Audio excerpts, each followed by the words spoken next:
Thank you for visiting me on YouTube. Today we're going to talk about missing white woman syndrome, or better yet, we can call this phrase missing pretty girl syndrome.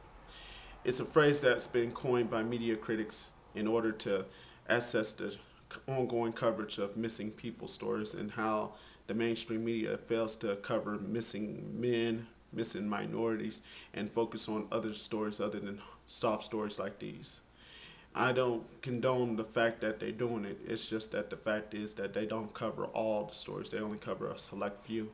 And most of them have a backstory. Some of these people come from upper middle class families. Some of them come from backgrounds where people are prominent figures in American society.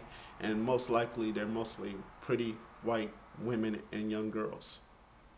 The whole thing about the media is that the media has taken a sharp turn from covering all missing people stories in order just to query the needs of a sensational storyline, which a missing girl is missing and they need a villain like a bad person or a father or uncle or even a military official. They need a backstory in order for them to cover these news stories in a 24-hour news cycle.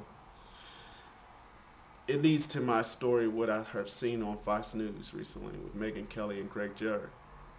Megyn Kelly was interviewing the grandmother of Caylee Anthony.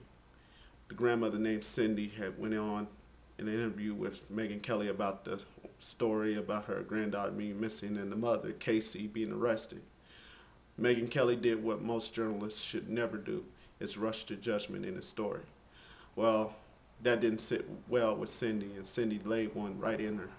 And of course, Megyn Kelly was none too happy about what happened, and she passed it along on to the Happening Now story. And Harris Faulkner had been playing sound bites of what happened. And of course, Megyn Kelly now makes it clear that she feels that Cindy had something to do with the disappearance of her granddaughter. Instead of thinking that there could be something wrong with the young woman, she may have been a schizophrenic, or she may have medical conditions in order for her not to query the fact that her daughter's been missing. Instead, the media has went to this rush to judgment, and I fear that that rush to judgment may cloud a perception of guilt over someone without them checking their facts, in which Fox News, as well as headline news anchor Nancy Grace does. Nancy Grace, Geraldo Rivera, and Greta Van Susteren are all responsible for what's going on with the media. They cover these type of stories. They cover missing women, missing pretty white women, in fact. And I've been very critical of how they've been covering the media, because even in my hometown, there's a woman by the name of Nikki McGowan. She's been missing for over 7 years, and nobody has been covering this story since day one. It's been getting local play over on the local news media channels, but it hasn't made it into the national spotlight other than for the fact that Unsolved Mysteries picked up on the story. The whole thing about the media is simple. I am no way supporting corporate-owned media. The corporate-owned media puts on stories in order to drive up fear, drive up ratings, drive up sensationalism, racism, and ageism, sexism, and just tabloid garbage. In order for us to get past the corporate-owned media, we got to do some research. Eugene Robinson of the Washington Post had written an article called "White Women We Love." It talked about what's going on in the media and how Natalee Holloway case has became a lightning rod for many other missing people cases. We can also say that Elizabeth Smart, JonBenet Ramsey, Drew Shadeen, and also Laci Peterson and Stacey Peterson, the most recent controversial one, had been lightning rods for a while. Well, you're talking about them, but you're not talking about my missing loved one. I pray for most of these people to find their loved ones. And I in no way condoning any of the actions of the media, other than the fact that the media does have a double standard in how they cover stories. Most people believe the media has a political agenda. I agree also. Whether you think it's liberal or conservative or just plain sensationalized, it's all a part of a bias that's been going on in corporate-owned media in order to drive up ratings and also appeal to people and also get people like me to post videos to criticize it. They do these stories in order to just get you to watch, understand their views, and get you to make a rush to judgment. This has happened in political, this happened in systematic ways, and this also happens generally in the media. It may get plays on shows like Access Hollywood or Entertainment Tonight. The whole thing about the media is that the media has this agenda. I wish that they would cover Nikki McCowan. I wish they would have done more to cover Tamika Huston and also Latoya Figueroa. I wish they could find Sheldon Sanders or Kinjami Omandi, a Japanese foreign exchange student. I wish they could find more of these people instead of worry about what goes on in Aruba.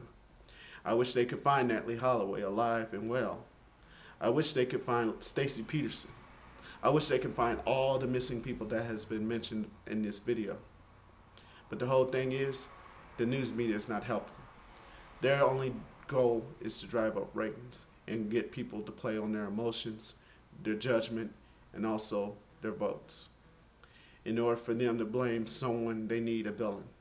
They're gonna blame a mayor, a governor, a husband, an uncle, a brother, a sister, or a stranger in order for them to get this assumption that there's someone who's responsible for the death or the missing. We need to first realize the facts. Don't rush to judgment in covering news stories like this. It's a sensitive issue, and I'm proud to say that those people who are doing their jobs are doing themselves a favor by not allowing the media to be a part of it.